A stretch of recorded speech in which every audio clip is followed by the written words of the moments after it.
Olá, pessoal. O tema de hoje é funções. Vocês já devem estar acostumados com o conceito de funções da matemática. Inclusive, o próprio Python fornece várias dessas funções clássicas no seu módulo Math. Então, por exemplo, tem seno, cosseno, raiz quadrada, exponencial, logaritmo, etc.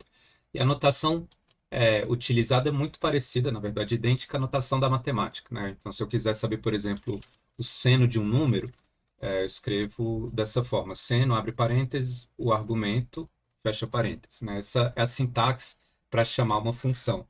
A gente utiliza o nome da função, ou, na verdade, a variável que guarda aquela função, e, entre parênteses, a lista dos possíveis argumentos. Tá? Então, está aqui seno, cosseno. Lembrando aqui que Python utiliza radianos, então, se eu quiser comparar seno e cosseno de ângulos meio conhecidos, digamos, provavelmente eu tenho que usar alguma fórmula com π, né? Por exemplo, se eu quiser o cosseno de 90 graus, também conhecido como π sobre 2, eu uso essa fórmula, né? Π sobre 2 radianos, dá quase zero, deveria dar zero, mas com uma boa aproximação, a gente pode falar que 10 a menos 17 é perto o suficiente. Tá, então a gente tem essas funções, seno, cosseno, raiz quadrada, etc. E o funcionamento delas é praticamente idêntico ao que se esperaria de uma função matemática, né? Lembrando, ela recebe argumentos e retorna algum valor. Não tem nada que impeça que uma função tenha um número maior de argumentos, né? Todos esses exemplos que eu dei são funções de um único argumento que retornam um único valor. Existem alguns contra-exemplos. Por exemplo, a função copsine, ela recebe dois argumentos. O primeiro é um número, o segundo também é um número. E o que ela faz é o seguinte: ela copia o sinal do segundo número no primeiro. Então, ela vai retornar um valor que em módulo é igual ao primeiro número, mas com o sinal do segundo. Isso é útil em várias situações. Tá? Então, notem aqui, se eu trocar o sinal do primeiro argumento, o resultado não muda, mas se eu trocar o sinal do segundo, ele muda, mais ou menos. Certo? E se eu trocar o módulo do segundo, o resultado também não muda, porque ele só está interessado no sinal. Ele faz uma junção dessas duas informações. Aqui está um exemplo de uma função que recebe dois argumentos. É óbvio que ela pode receber três, quatro, vai depender da função e do que ela faz. Então, deixa eu apagar aqui. Existem exemplos de funções que não recebem nenhum argumento. Aí as coisas começam a ficar um pouco mais nebulosas, porque a gente começa a se distanciar um pouquinho do conceito de função matemática, que é sempre um mapa entre os argumentos e os valores correspondentes, né, como se a função resumisse uma tabela. Normalmente a gente pensa numa maquininha, porque essas tabelas, muitas situações são infinitas. Por exemplo, não dá para montar a tabela de todos os possíveis argumentos para o seno com seus respectivos valores, porque esses argumentos são infinitos. Tem infinitos números reais e é impossível pensar nessa tabela, né, ou pelo menos essa tabela seria infinita. Então, normalmente a gente pensa no seno, no cosseno, nessas funções como uma espécie de maquininha. Você joga um argumento, ela faz alguma coisa lá dentro e calcula um valor de saída, sendo que esse valor é sempre o mesmo para um dado argumento. Tá? Isso é uma função matemática e em programação a gente subverte um pouco essa ideia e generaliza para permitir outros tipos de funções. Vou dar um exemplo aqui de uma função esquisita nesse sentido. Então, no módulo random, tem uma função chamada random. O que a função random faz? Ela não recebe nenhum argumento e retorna um número aleatório entre 0 e 1. Isso é muito útil para vários tipos de código, mas viola né, a ideia de função matemática, porque esse valor vem meio que do além. Ele não está correlacionado a nenhum argumento, até porque ela não recebe nenhum argumento. Tá? Mesmo funções, tem outras funções no módulo random, por exemplo, a função Gaussian, normal, normal variate. Tem várias funções associadas a distribuições de probabilidade que recebem argumentos, mas retornam valores aleatórios também. Então, é uma outra maneira de violar esse contrato da matemática, mas que também é muito útil. O normal variate recebe a média e a variância a variância não, o desvio padrão da distribuição de probabilidades. Então, primeiro a média, depois o desvio padrão. Então, se eu colocar aqui, vamos escolher uma média 42, por que não? Desvio padrão 1. Então, ela vai retornar números mais ou menos próximos de 42, com desvio padrão de 1, que significa que eles vão oscilar numa faixa normalmente entre -2 e +2, a maioria das vezes. Tá? Então, se eu executar de novo, ele vai produzir números aleatórios. Certo? Então, assim que a gente executa funções no Python, e eu quero discutir um pouquinho também como a gente cria essas funções. Essas funções não surgiram do além, elas foram implementadas por alguém, né, pelos desenvolvedores e desenvolvedoras do Python. Várias delas não são implementadas em Python, mas vou manter isso em segredo. E por uma questão de eficiência, só um detalhe de implementação, mas muitas das funções que vêm nos módulos padrão da linguagem são criadas em Python, da mesma maneira que a gente poderia criar as nossas próprias funções. Não existe nada de mágico, tá? Então eu vou mostrar como se cria. A gente vai criar alguns exemplos de funções e trabalhar em cima disso, tá? Eu vou discutir um pouquinho também a relação entre como chama a função, como cria a função e quais são as diferentes opções para fazer isso. Eu quero puxar um exemplo de jogos. A gente ainda não tem as ferramentas necessárias para criar um joguinho de verdade, mas eu vou começar a fingir que elas existem. Depois, nas próximas aulas, a gente recupera essas ideias que eu vou falar aqui. Então, vamos pensar num joguinho tipo um Flappy Bird da vida. Tem um passarinho que cai com a gravidade e quando o jogador aperta uma tecla, ele dá um pulo. Como que a gente descreve a física dessa situação? Eu preciso saber qual a altura do passarinho e qual é a velocidade atual dele. Isso vai me dar a próxima posição, a próxima altura no próximo frame. Vamos lembrar um pouquinho de fórmulas de física. Nesse caso, eu tenho um objeto, passarinho, caindo segundo a lei da gravidade, ou movimento uniformemente acelerado, se quiser. Ele tinha uma fórmula, né? A fórmula do movimento uniformemente acelerado. Vou escrever y só para lembrar que é a coordenada vertical, questão de tradição. E a fórmula do movimento uniformemente acelerado é algo assim. Eu tenho o próximo y, seria o y anterior, vezes a velocidade em y vezes o tempo, vezes a aceleração em y, tempo ao quadrado sobre 2. Tá? Se quiser mudar um pouquinho algumas coisas, vamos chamar essa aceleração em y de menos g, que é a gravidade. A aceleração está para baixo, por isso sinal de menos.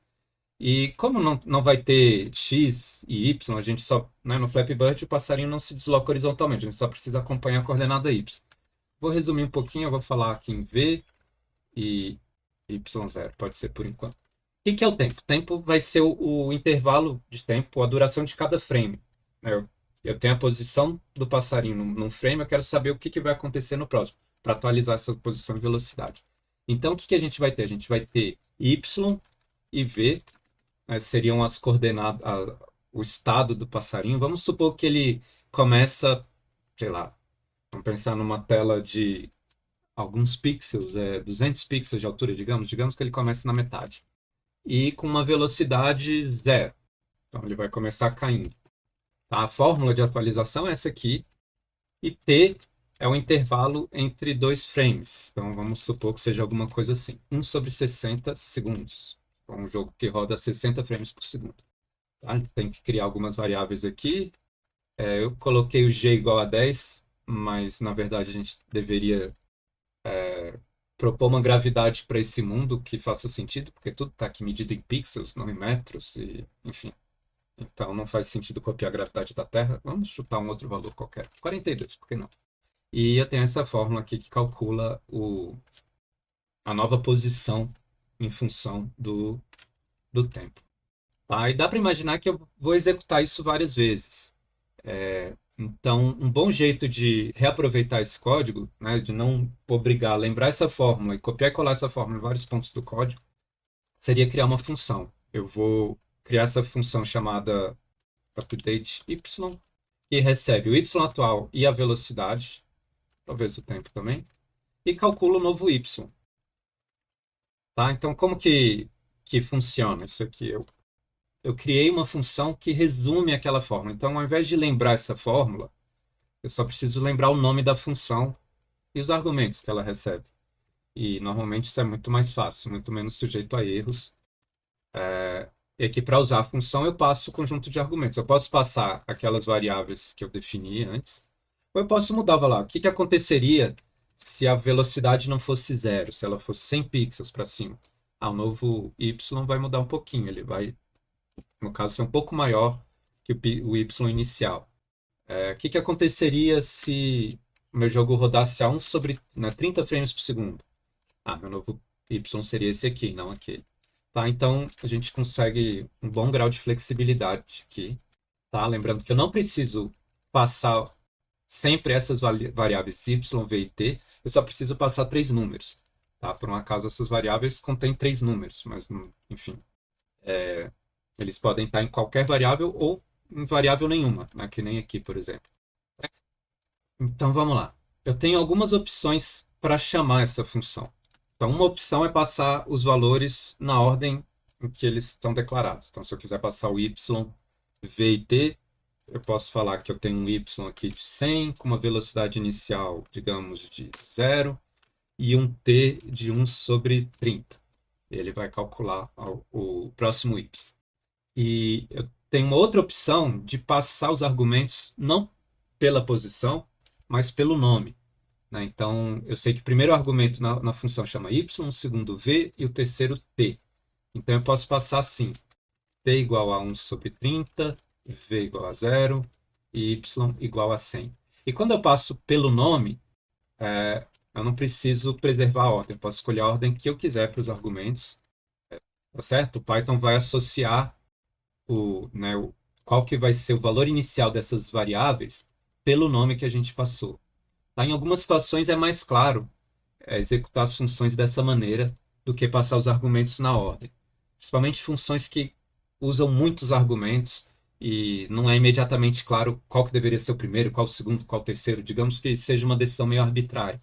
Às vezes é mais fácil, para a leitura do código, passar o nome dos argumentos explicitamente do que passar os argumentos pela ordem, né? Porque aí fica mais fácil para alguém que está olhando o código saber que argumento representa o quê. Tá? Senão você precisa decorar necessariamente que o primeiro argumento é a posição, o segundo a velocidade, o terceiro o tempo. Tá? Principalmente quando os argumentos são do mesmo tipo, que é o caso dessa função, por exemplo.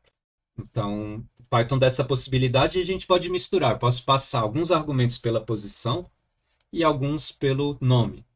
O único porém, ou a única dificuldade aqui, é que eu não posso misturar de forma tão flexível. Se eu passar alguns pela posição, eu tenho que passar necessariamente na ordem. Então, por exemplo, eu posso passar o y pela posição e v e t pelo nome. Então, digamos que eu misture a ordem aqui, y pela posição, v e t pelo nome. Então, como que eu passaria o y pela posição?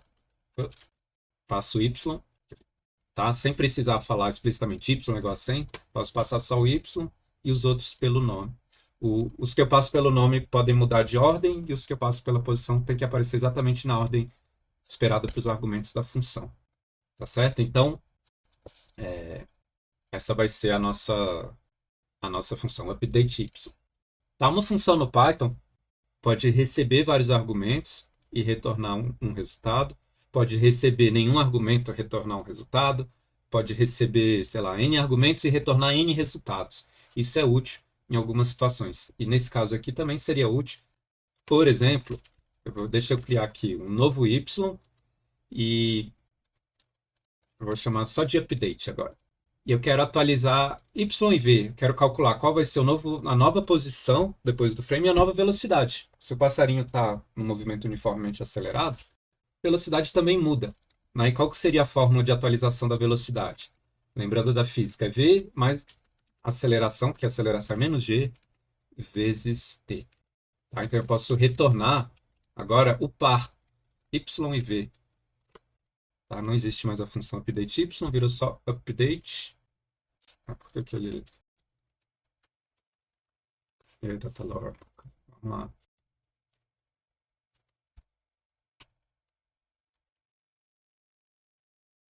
Bom, reiniciar todo o datalog. Agora a minha função update retorna 2 valores, tá vendo?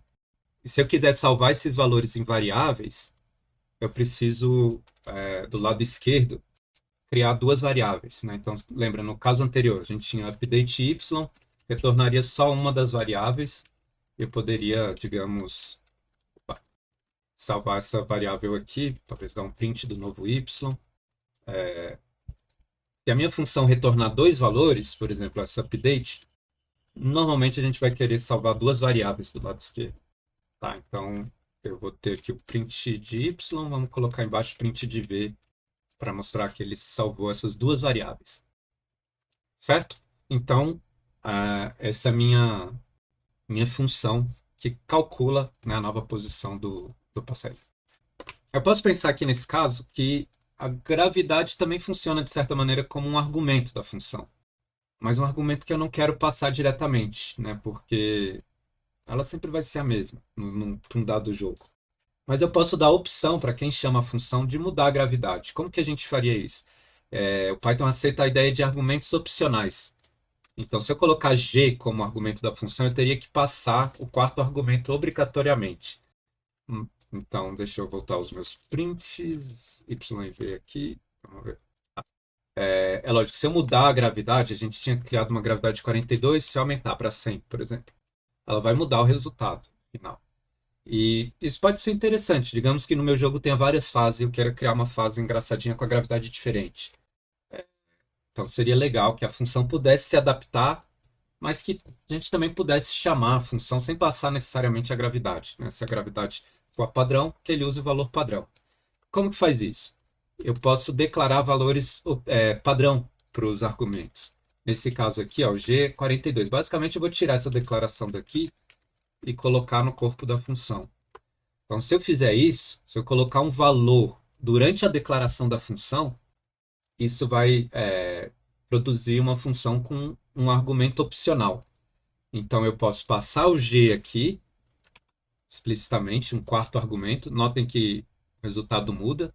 Se eu não passar o G, desculpa. Aqui, ó, por exemplo, a velocidade ficou menos 0,7 e a posição essa aqui, 9999. Se eu passar um G maior, fazer o dobro da gravidade. Menos 1.4, 99.98. Tá? Ela atualiza o valor de G, né? Ela executa a função aqui com G diferente.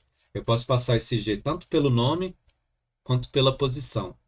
É uma boa prática, né? Essa é uma boa convenção, sempre passar os argumentos opcionais pelo nome, fica mais claro, porque geralmente, como eles não são necessários, geralmente a gente não decora a ordem deles, principalmente se uma função tiver mais de um argumento opcional.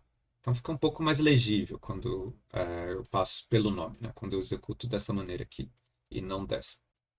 Tá? E o mesmo argumento talvez eu possa fazer para o tempo, né? A taxa de atualização provavelmente vai ser fixa ao longo do jogo. Então eu posso falar também que o tempo é 1 sobre 60, tempo padrão. Eu poderia executar a minha função de atualização no formato mais simples assim, mas se eu quiser mudar esses parâmetros do tempo e da gravidade, eu também posso. Posso trocar o tempo, vou mandar de segundo em segundo, ou de meio em meio segundo. Ele calcula, né, com esse parâmetro diferente. Eu também poderia mudar a gravidade, ou os dois ao mesmo tempo. Então eu tenho a função update, que calcula esses dois novos valores de y e v, da altura e da velocidade. E a partir de funções são muito úteis para organizar código e para reaproveitar código, né? Toda base de código complexa é formada basicamente empilhando funções em cima das outras, né? A gente cria funções para executar as operações mais básicas e normalmente usando essas funções mais básicas, cria funções um pouco mais sofisticadas para executar operações um pouco mais sofisticadas e assim por diante, até chegar em operações ultra sofisticadas, né? Por exemplo, algoritmos de machine learning, inteligência artificial, coisas do gênero. Então, a função permite a gente subir essa escadinha de abstração. Então, eu começo com operações muito simples, por exemplo, só operações matemáticas algébricas simples, e com isso eu vou construindo coisas cada vez mais sofisticadas. Tá? Então, eu vou dar um exemplo a partir do update. Então, o nosso update é uma função razoavelmente simples, né? Ela só utiliza operações matemáticas, né, algébricas simples. E vamos usar uma nova função, vamos criar uma função em cima do update que calcula uma trajetória completa. Lembrando aqui, o update ele só calcula o próximo y e v. Vamos criar uma função que calcula toda uma trajetória de y. Então, deixa eu chamar aqui, chamar de path. Ela precisa receber os mesmos argumentos do update e um argumento adicional, que é o número de iterações, né? O número de pontos que vão ser usados nessa trajetória. Tá? E aqui é importante escolher a ordem dos argumentos, porque os argumentos obrigatórios eles sempre devem aparecer antes dos opcionais. Tá? Então eu não poderia colocar esse n aqui, se eu quisesse que o número de passos fosse obrigatório. O Python reclama, ele deu um erro, ele não mostrou o erro, né? Tá um erro misterioso. Mas notem que ele parou de executar aqui embaixo. Se eu escrever o n aqui antes dos opcionais, ele aceita. E como que vai ser a nossa função de trajetória? A ideia é começar com o valor inicial e eu vou atualizando esse valor durante n passos. Então, a minha trajetória, chamada de points, ela começa com y inicial e eu vou andar n pontos. Na verdade, eu vou andar n-1 pontos, porque a minha trajetória já começou com um ponto. Então, se eu quiser n pontos na trajetória, eu tenho que fazer n-1 iteração. Tenho que acrescentar n-1 pontos. Cada iteração a gente vai acrescentar um ponto novo. Tá, e aqui eu vou retornar os pontos.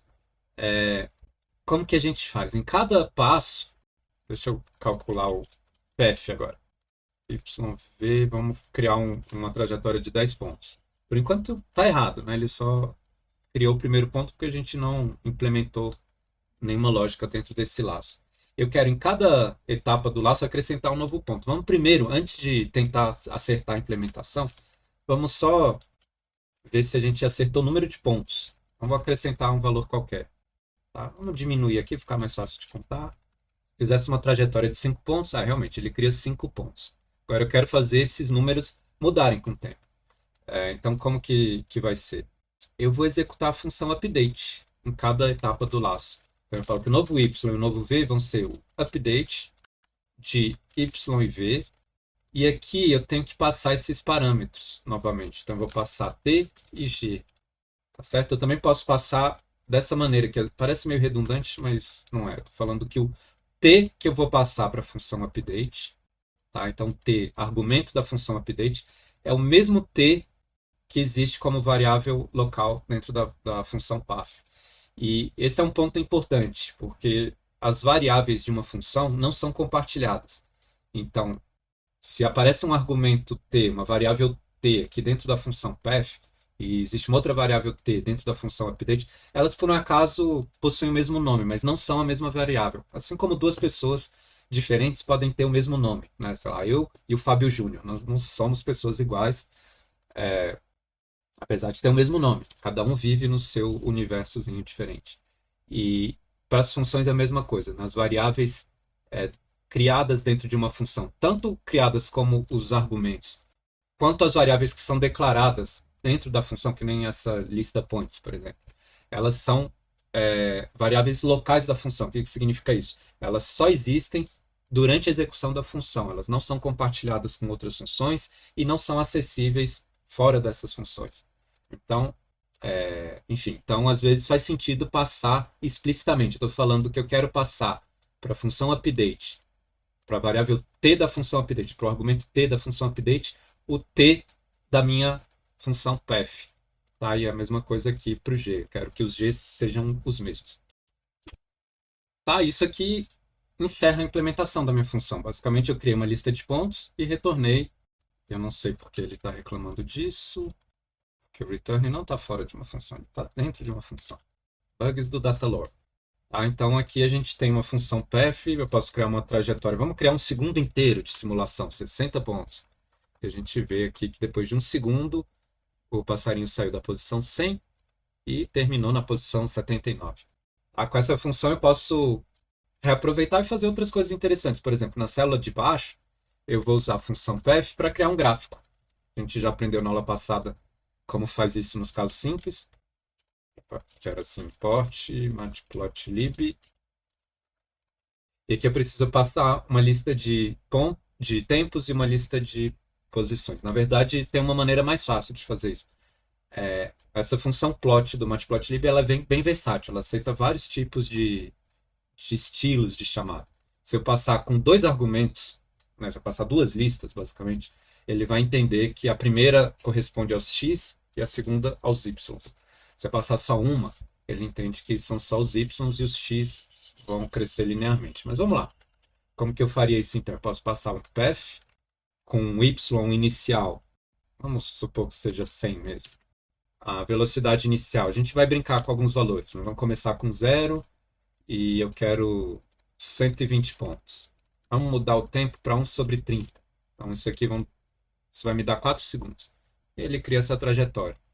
Notem o seguinte, se eu mudar a velocidade inicial, ele vai mudar a trajetória. Aqui tem uma velocidade inicial de 100, então eu estou com uma certa velocidade para cima, ele cria essa parábola. Se a velocidade fosse para baixo, ele só continua descendo. Tá certo? Então é isso. Dependendo da lógica do jogo, a gente pode querer mudar um pouco essas funções. Digamos que o jogo tem um chão no y igual a zero. Não tem como o passarinho passar do chão. Então, como que eu faria essa implementação? Eu posso colocar um if aqui, if y menor que zero, menor ou igual a zero, ou menor que zero, na verdade. Eu posso falar que o y recebe zero e a velocidade não pode ser negativa. Se ele bateu no chão, velocidade de zero. Eu poderia falar assim, mas isso pode criar um bug se por um acaso ele estiver na posição zero com uma velocidade para cima. Se estiver na posição zero com uma velocidade para cima, eu manteria essa velocidade, mas com uma velocidade para baixo, não. Então, um jeito de contornar isso é falar que o v vai ser o máximo entre 0 e v. Então, uma velocidade negativa, o v vira zero. Para uma velocidade positiva, o v se mantém igual a v. Tá? Então, vamos ver o que acontece com esse código alterado. Ele está achando um monte de erro esdrúxulo aqui, não estou entendendo. Vamos mudar essa velocidade inicial para uma que ele bata no chão. Olha como ficou a minha trajetória. Aqui ele bateu no chão e continua parado. Certo? Então é isso, gente. Essa foi uma apresentação sobre funções. A gente vai utilizar funções quase diariamente agora. E eu vou depois abordar alguns outros pontos, algumas estratégias. Vão ter algumas aulas voltando no tema de funções explicitamente. Aí vai entender um pouco sobre recursão e algumas estratégias para implementar determinados algoritmos usando só funções, né? De uma maneira que, por exemplo, eu poderia pular laços e outros comandos da linguagem.